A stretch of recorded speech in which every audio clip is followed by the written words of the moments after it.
Assalamualaikum Mas Hendy. Alhamdulillah ini sungguh sebuah kebanggaan bagi kami masyarakat Kota Semarang bisa silaturahim. Ya Mas Yasin. Iya. Terima kasih. Boleh saya buka ya? Oh iya, saya juga mohon izin buka maskernya. Semoga bisa lebih clear ketika kami minta inspirasi dari Mas Hendy. Yang pertama terima kasih karena meluangkan waktu di tengah kesibukan Mas Hendy ya. Insya Allah ini bisa menjadi momentum kita untuk bergerak bersama dengan masyarakat Kota Semarang. Karena waktu terbatas, jadi saya ingin menggali sedikit Mas Hendy. Oh, apa itu Mas? Nah, terkait masalah apa sih mimpi besar Mas Hendy kepada Kota Semarang gitu? Mimpi besar ya? Iya, betul. Coba gini. Saya tuh dari waktu kecil itu nggak pernah bercita-cita jadi wali kota gitu. Jadi desainnya adalah desain orang yang seperti kebanyakan waktu SD cita-cita jadi dokter gitu kan, SMP insinyur, SMA pengen jadi tentara, kuliahnya di Fakultas Ekonomi nggak berhasil semua kan. Iya. Nah, tapi pada saat itu saya merasakan ada sebuah perubahan hidup yang kemudian menjadi patokan saya. Apa itu? Udah saya nggak akan cita-cita jadi ini jadi itu, tapi gimana caranya nanti saya waktu sudah memasuki dunia sesungguhnya itu dunia kerja bisa bermanfaat buat orang lain. Bermanfaat ya. Itu membuat kita nggak terbebani, kita menjadi lebih luas, fleksibel, aktivitas berorganisasi, kegiatan setelah itu bekerja juga semuanya jadi lebih nyaman. Nah tiba-tiba saya ada di wilayah politik dan saat ini jadi wali kota. Maka tujuan utama saya pertama adalah kembali ke waktu zaman kuliah itu, mengembalikan mimpi besar saya itu. Gimana caranya bisa bermanfaat seluas-luasnya untuk minimal warga Semarang. Ya. Kenapa saya cermati, saya turun ke bawah. Warga Semarang misalnya ada yang ngomong, Pak jalanku kok jelek banget Pak. Oke. Gimana caranya saya bisa bermanfaat? Saya langsung direspon. Ya, terus ketemu bahwa Pak ini Pak tempatku kok banjir, gimana caranya saya berupaya mengudari persoalan drainasenya supaya nggak banjir turun. Ya memang nggak instan, nggak simsalabim, tapi proses ke arah itu harus terus kita kejar. Kadang-kadang kalau saya lihat teman-teman saya itu mereka turun ke bawah, mereka disambati, mereka catat sampai di kantor, mereka distribusikan ke temennya, ke dinas PU misalnya. Dinas PU. Dan itu menurut mereka udah selesai. Nah, kadang-kadang kawan PU ini juga pelupa juga. Nah ini tugas kita, kita ngingetin apa saja sih hal-hal yang diinginkan masyarakat, kemudian kita berupaya memenuhi. Nah kalau mimpi yang lebih besar lagi ya saya kepingin Semarang ini menjadi kota tempat jujukan masyarakat dari luar Semarang, entah di tingkat nasional, entah di tingkat internasional. Dan mereka datang ke Semarang karena pasti mereka tertarik dengan potensinya, bisa pariwisatanya, bisa lembaga pendidikannya. Kan Semarang ini punya 69 perguruan tinggi. 69 ya. Jadi saya rasa itu akan terus kita kembangkan sehingga kalau kata orang, kalau sebuah wilayah sering didatangin masyarakat dari luar, kemudian mereka menghabiskan uang, spend money, maka akan ada tercipta ekonomi yang kuat di wilayah tersebut. Daya tarik juga dari orang-orangnya yang ada di dalam masyarakat Kota Semarang. Nah ini kan sudah berubah nih Mas Hendy. Kota Semarang berubah dari, coba lihat bagaimana dulu sampai sekarang dibandingkan ya. Nah terinspirasi dari mana ya seorang Mas Hendy ini sehingga melakukan eksekusi yang luar biasa dari satu sudut ke sudut yang lain gitu. Mungkin ada role model yang bisa jadi acuan gitu untuk kita pembelajaran bagaimana leadership dan kepemimpinan. Banyak tokoh-tokoh besar itu yang bisa kita tiru, tapi pasti kita tidak bisa menjadi mereka. Pasti kita hanya bisa melihat berkaca dari sebuah keseriusan dan semangat mereka untuk membangun negeri. Contoh yang di depan mata kita, Presiden kita Pak Jokowi. Beliau itu kalau saya lihat figur yang nggak pernah ada capeknya, ya kan? Atau mungkin Mas Ganjar Gubernur kita, dia juga punya kemampuan komunikasi yang dahsyat. Tapi pasti saya nggak bisa jadi kayak Pak Jokowi, saya nggak bisa jadi kayak Pak Ganjar. Saya hanya coba melihat ada kekuatan-kekuatan teknis seperti itu yang kemudian masyarakat senang. Nah tugas kita jadi pemimpin ini adalah membuat rakyat senang.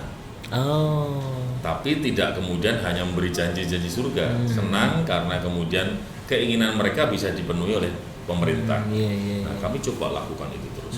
Kami juga lakukan itu, termasuk bagaimana kemudian hal-hal yang sifatnya membuat mereka semakin bangga, semakin cinta sama kota ini, terus kita lakukan.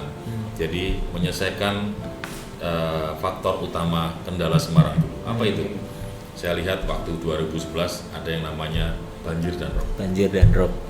Kalau itu bisa dikurangi, diselesaikan, maka dampaknya pasti infrastruktur jalan itu bisa menjadi lebih baik. Lebih baik. Karena tahun 2011 ya, statistiknya jalan rusak di Kota Semarang 54%, separuh lebih. Nah, itu kita perbaiki. Nah, kemudian karena sudah menjadi lebih baik, akhirnya investornya yang datang semakin banyak. Dulu sebelum 2011 nggak pernah mencapai 1 triliun. Sekarang investasi sudah rata-rata 4 tahun terakhir udah di atas 20 triliun terus. Tenaga kerja terserap, kemudian juga ada pendapatan terhadap kas daerah kita untuk membangun, dan ada implikasi ekonomi yang baik. Nah, kemudian karena pendapatannya banyak, kita bisa mulai membenahi kawasan-kawasan kumuh. Jadi gitu aja, polanya muternya seperti itu. Nah, mindset visi besar ini kan hingga berbuah perubahan besar gitu. Nah, ada tantangannya nggak Mas itu Mas? Dalam mentransfer instruksi sehingga menjadi eksekusi ke lapangan kepada teman-teman ASN gitu. Ada tantangan. Ya pasti di awal-awal mereka terkaget-kaget. Kaget ya. Mereka dulunya gimana gitu. Sering mengatakan, Pak ini nggak bisa Pak, alurnya begini ya. Tapi lama-lama seleksi alam menurut saya.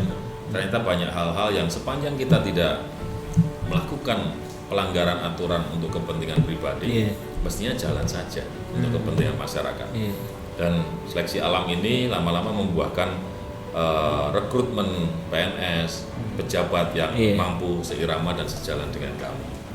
Mereka kemudian ikut melakukan percepatan pelayanan. Intinya saya bilang, jangan kamu melakukan aktivitas kegiatan yang membuat masyarakat itu menunggu lama. Jadi mari kita mengambil keputusan, bisa dibantu atau tidak. Kalau bisa dibantu kapan? 1 bulan Pak, kelamaan. 2 minggu bisa? Bisa Pak, oke 2 minggu. Kalau tidak bisa dibantu, segera sampaikan pada masyarakat, mohon maaf tidak bisa dibantu karena tanah Anda ada di bantaran sungai, kan gitu. Jadi masyarakatnya jelas. Yang sering terjadi itu sudah nggak mau bantu, nggak bisa bantu, masyarakatnya nggak dikasih penjelasan. Jadi mereka masih berharap terus lama gitu. Nanti sampai ketemu saya, jadi sebenarnya jenengan tuh nggak bisa dibantu. Masya Allah Pak Wali, saya itu sudah puluhan tahun menunggu jawaban ini kok nggak pernah ada yang ngomong ke saya. Kan kasihan ya. Ya itu yang saya tekankan pada teman-teman yang ada di birokrasi. Jadi kasih keputusan yang jelas untuk kemudian masyarakat ini nggak gampang, nggak galau dan nggak ragu. Iya, luar biasa ya. Memang ini yang harus dirubah ya terkait masalah mindset orang-orang yang ada di sekitar kita. Ya, nah kami juga tidak hanya perintah-perintah saja. Kita kasih yang asik-asik juga ke teman-teman PNS ini. Nah, TPP kita waktu kita ketemu, wah Masya Allah, ini kalau teman-teman TPP-nya sekian pasti dia setiap hari dia berpikir untuk mencari tambahan kebutuhan. Hingga di 2013 kita naikkan 100%. TPP 2014 kita naikkan 75%. 2015 kita naikkan 50%. Sekarang menjadi TPP tertinggi di Jawa Tengah. Termasuk provinsi kalah tinggi dan sama tempat kita. Oh gitu ya. Nah, tapi konsekuensinya setelah kesejahteraan baik, saya menuntut kinerja mereka. Pada saat mereka ada yang masih main-main dengan uang rakyat, udah tanpa kompromi, tanpa peringatan, lepas jabatan. Kalau perlu diteruskan ke aparat penegak hukum. Saya sudah ada integritas ada 13 kali ya yang kita lepas jabatan. Yang berikutnya, kalau memang mereka sekali, gimana? Bisa Pak, siap. 2 kali saya lihat di lapangan nggak bisa, gimana kok saya ketemu begini, bisa nggak? Bisa Pak, siap. Yang ketiga udah saya nggak nanya lagi, udah pindah, ya kan? Jadi tidak ada pola-pola Ahok di sini, tidak ada pola-pola pemimpin yang lain yang suka marah-marah, tapi ketegasan itu saya wujudkan dalam sebuah bentuk pembinaan. Anda udah ngomong bisa, tapi ternyata nggak jalan, mohon maaf ya, jadi isi sama yang bisa, Anda pindah dulu di sana, kami belajar. Luar biasa. Ya, gitu aja Mas. Itu hal yang itu belajar dari mana tuh Pak ya? Terkait masalah eksekusi, ketegasan, siap dibenci mungkin ya. Apa ya, kalau belajar dari mana? Saya rasa banyak, tapi saya punya kalimat bijak itu, pengalaman adalah guru yang terbaik. Pengalaman itu terbaik ya. Masya Allah, luar biasa. Nah, ini kan bicara leadership, Mas Hendy. Nah, kita bicara sedikit tentang values, nilai ya. Karena saya juga menangani beberapa corporate lembaga begitu. Salah satunya juga sekolah-sekolah gitu. Ada beberapa yang mungkin mengeluhkan kepada kami gitu, terkait mungkin anaknya yang mencoba bunuh diri, kemudian ada mahasiswa dan siswa yang mengambil uang temannya gitu kan. Itu kan nilai-nilai yang memang harus terus digalakkan terkait tadi Mas Hendy sampaikan integritas gitu. Karena integritas memang harga mati yang harus ada, sehingga Mas Hendy nggak main-main. Kalau tidak bisa integritas ya silahkan bisa pindah ke tempat lain gitu. Nah, integritas ini menurut Mas Hendy seberapa penting untuk bisa menjadi behavior guidance, panduan perilaku untuk mencapai visi mimpi Mas Hendy untuk menuju Semarang sesuai dengan impian? Dalam pandangan saya, pola kerja birokrat dan teman-teman yang ada di sekitar pemerintah itu, integritas ada di urutan pertama. Jadi dia harus jujur dulu, dia harus kemudian tahu benar sikap-sikap idealisme mereka untuk membantu kaum yang lemah, membantu masyarakat kecil, kemudian untuk kesejahteraan masyarakat yang lebih luas. Jadi jangan nggak bisa ngomong bisa ini merepotkan yang lain, seperti saya contoh tadi. Siapa saya kerjakan. Nah, kalau dia udah bilang siap, energi kita bisa untuk mikir yang lain. Ternyata dia nggak kerjain. Nah, itu namanya dia nggak punya sikap integritas. Atau yang kemarin-kemarin yang sering terjadi di wilayah pemerintahan adalah, ini kan kewenangannya besar Mas pemerintah, dari mulai merencanakan, melaksanakan, kemudian juga kontrol, itu bisa dilakukan oleh pemerintah. Kalau dia tidak punya integritas, berapa banyak potensi peluang permainan di situ yang bisa dijalankan, maka itu menjadi kunci. Jadi sama seperti di kehidupan sekarang ini, anak-anak muda ini juga, adik-adik kita, anak-anak muda dan juga generasi-generasi kita ini harus terus selalu diingatkan tentang integritas. Sudah cukup banyak sumber daya kita yang kemudian tidak jelas, tidak untuk dikembalikan pembangunan masyarakat. Tiba-tiba dikirim zaman VOC, orang 3,5 abad. Itu kenapa sih? Ya karena orang-orang yang bisa menjaga negeri waktu itu, mereka mungkin mengambil untuk kepentingan pribadi. Akhirnya ada kong kali kong sama VOC. Meskipun kita harus mengakui berhasilnya lepas daripada penjajahan itu karena cukup banyak, masih banyak warga kita yang kemudian punya integritas yang baik. Nah, ini harus dikembalikan lagi, diingatkan lagi. Jangan kemudian kita lihat ada di sekeliling kita hal-hal yang buruk, hal-hal yang jelek, yang tidak sesuai dengan sikap integritas, tapi kita diam saja. Yang penting aku selamat lah, enggak. Mari kita kemudian mulai berani bersuara. Kan sering disampaikan sekarang, orang baik tapi tidak berani bersuara, itu akan dikalahkan oleh orang jelek, sifat jelek, tapi dia menyuarakan terus kan. Jadi ini saatnya kita orang baik untuk menyuarakan hal-hal yang baik. Luar biasa. Ini bagaimana cara mentransfer energi, semangat, hati seorang Mas Hendy kan ini mungkin tidak hanya 2 periode kan ya di Semarang ini insya Allah ya. Nah, biar tidak berhenti sampai di Mas Hendy. Jadi semua teman-teman di ASN, kader-kader di bawah itu juga merasakan semangat yang sama, membangun kota lebih baik. Mungkin punya tips dan trik. Ya harus ada contoh. Ya kan? Kita ngomong ASN ya, jangan pernah telat. Masuk jam 7 sebelum jam 7, pulang jam lebih dari itu ya. Kalau pekerjaan harus selesai dulu. Tapi pemimpinnya datangnya jam 8, pulangnya jam 1 udah pulang. Itu ya pasti kacau balau di semua. Maka model ya. Penekanan saya hari ini adalah hasil. Kalau misalnya pas lagi rapat, gimana pekerjaan kamu? Wah Pak, semalam Pak, saya sampai jam 1 malam di tempat itu Pak. Salurannya sudah saya bongkar Pak, gini-gini. Tapi ya hasilnya gimana? Hari ini tetap banjir Pak, saya marahin Pak. Tapi sebaliknya ada yang satu teman lagi mengatakan, gimana pekerjaanmu? Udah Pak, jam 8 kemarin udah sampai rumah, saya udah tidur. Hasilnya beres Pak, di tempat saya tidak ada banjir lagi. Saya beri apresiasi. Ya, jadi kita membutuhkan kecepatan pelayanan dan hasil untuk masyarakat saat ini. sehingga proses-proses yang mungkin terlalu panjang ini harus kita bisa pangkas untuk kemudian masyarakat merasakan kecepatan pemerintahan hari ini. Nah, energinya gimana? Ya menurut saya bismillah aja Mas. Kalau kita melakukan aktivitas, kegiatan tapi kita nggak nyaman, pasti jadi terasa berat. Jadi saya selalu membuat nyaman. Saya selalu membuat aktivitas ini bagian dari ibadah gitu kan. Jadi insya Allah dapat gaji dan dapat pahala. Siap. Apa pesan Mas Hendy untuk generasi muda ya? Ini kan memang mereka penerus perjuangan estafet Mas Hendy dan juga para pemimpin Indonesia gitu. Pesan yang mungkin disampaikan karena saat ini mereka tidak bisa offline, mereka tidak bisa membersamai guru-guru mereka untuk belajar menimba ilmu. Mungkin ada pesan khusus untuk mereka.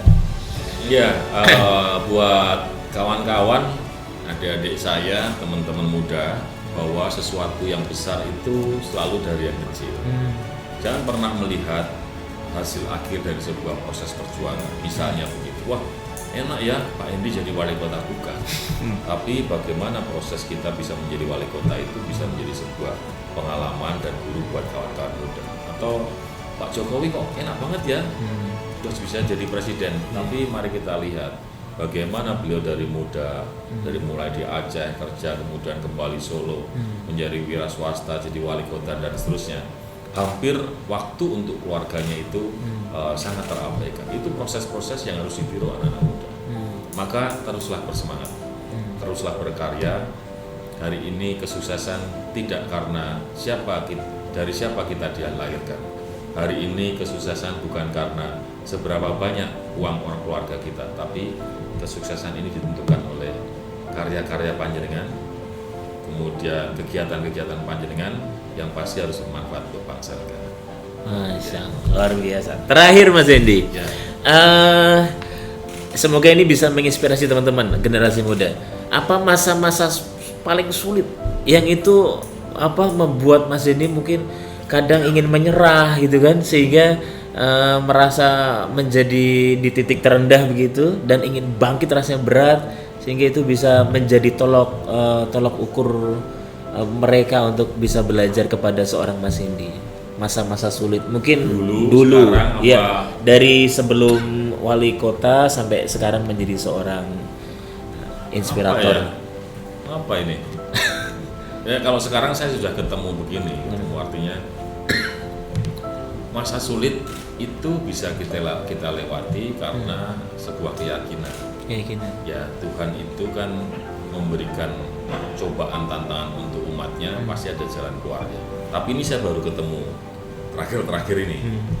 Kalau dulu masa sulit saya apa ya? Oh ya, saya ini termasuk mahasiswa abadi gitu. Tahun berapa tahun itu? Saya sebenarnya angkatan 90, tapi kemudian 2 tahun di Jogja, 92 saya memulai kuliah di Unika Semarang. 97 awal saya bisa lulus dan wisuda. Tapi proses menuju wisuda itu saat-saat yang sulit. Karena angkatan saya sudah pada lulus semua.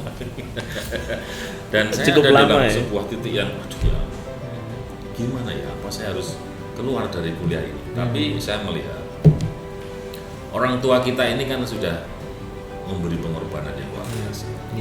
Menyekolahkan kita, membayar SPP kita, gitu kan, waktu itu saya dibayarin SPP sama orang. Maksud iya saya tidak bisa menyelesaikan tanggung jawab sama orang tua kita. Nah, ini contoh sekelumit, tidak harus tentang sekolah, tapi buat kawan-kawan, sahabat semuanya, pada saat kita sedang diserai tanggung jawab, harus ada sebuah semangat besar untuk kita bisa menyelesaikan tanggung jawab tersebut. Keyakinan tadi ya.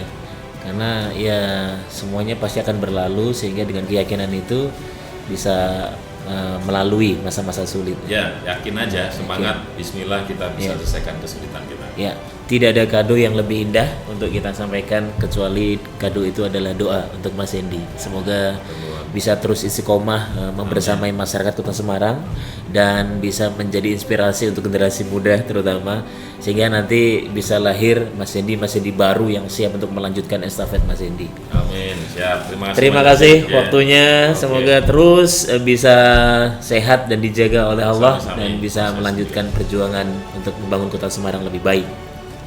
Ya. Matur suwun. Terima kasih Mas. Ya.